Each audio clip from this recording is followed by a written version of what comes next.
reporter, one of the stars of Drive to Survive, Will Buxton, who's written a book on the history of the sport. And Will, it's called Grand Prix, an illustrated history of Formula One. We've been having a flick through, haven't we? Product placement. Yes. Yeah. What was the inspiration, and more importantly, why did you decide to start writing it when you were on your honeymoon, as you just revealed to us? Breaking news. Morning, guys. Thanks for having me on. Really appreciate it. I wanted to write a book for kids when it started out. I really wanted to write a kids' book to get the younger generation really sort of invested in Formula One. And as we went through the process, we thought, you know what, there is such a huge new audience for Formula One that have come on board in the last 5 years. Why don't we aim it at them? There was a great stat came out last year, which is 1 in 3 viewers globally of Formula One, which is a viewership now of 1.5 billion people, have been watching for less than 5 years. So if you've been watching for less than 5 years, you never saw Michael Schumacher race, let alone know who Ayrton Senna was, or anyone that goes all the way back to the start of the sport. And we know with sport, so much of sport is about context, back through history, back to the past, nostalgia, but also to bring an awareness of what the drivers are doing today. We relate it back to the drivers and the teams of the past, like Fangio, Jim Clark, all these guys. But how do you know? You know, we all had a day that was our first race, our first match watching sport. If you're just getting into football now, you don't just sort of absorb by osmosis who was Pele, who was Maradona, unless someone tells you. Sure. And I've always hated gatekeeping. And the internet and social media can be quite gatekeepy if you're new to something. And I'd rather just throw those gates open and say, come with me, let me show you everything. Let me show you all the way back to where this sport started, so you can understand, and I can take you by the hand and guide you through it. That's exactly what you've done in the book there, which it was great to look through, and sort of it's beautifully illustrated and everything else.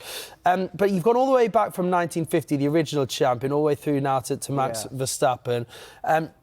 Did you uncover any links, anything that you learned on that journey yourself, through from champion number 1 all the way to 2024? So I was really lucky. I started off as a print journalist 25 years ago, and every morning in the office when I started out, I would get quizzed by my editor. He'd just like open up a huge encyclopedia of the sport and was like, right, what race was that? Sounds like this place. I was about to say, it was exactly like this, wasn't it? That's James Hunt. Yes. Where did he finish? Like 6th? No, he retired. Those kind of things. So my base knowledge of history for myself was really good, but I loved learning about their paths to the sport because everyone's path was so unique. But the thing that I probably hadn't really appreciated was how short drivers' careers were back in the 50s and the 60s. And that was because of one of two things. Either because the sport was incredibly dangerous back then and they didn't make it through, or two, the change in the sport was so regular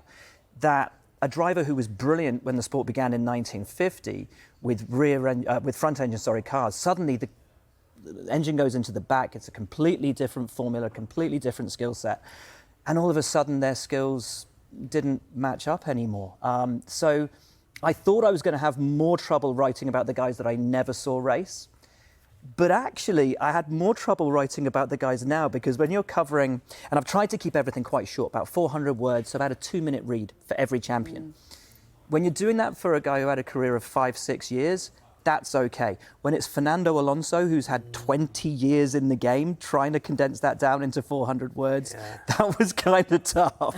I wonder if by doing it, you've got a new favourite, some sort of story that you really connected with. Good question. That is a great question. I think, so some of my favourite drivers are the ones who didn't become champions. And I've told the story of the sport through the great champions and through the great teams. But for every decade, I wanted to pinpoint one driver who wasn't a champion, but I felt had all the attributes that they could have been. So someone like Sir Stirling Moss, who for me is one of the greatest racing drivers of all time, and he never won the World Championship. A guy like a Gilles Villeneuve or a Ronnie Peterson, or for the 2010s, I included Daniel Ricciardo, who obviously we've just seen has really sadly had to walk away from. Do you like a driver with character? I love a driver with character and story. Character, connection, emotion. Absolutely. That's why we love sport, isn't it? It is. And, you know, with Formula One, you only have 20 of these guys.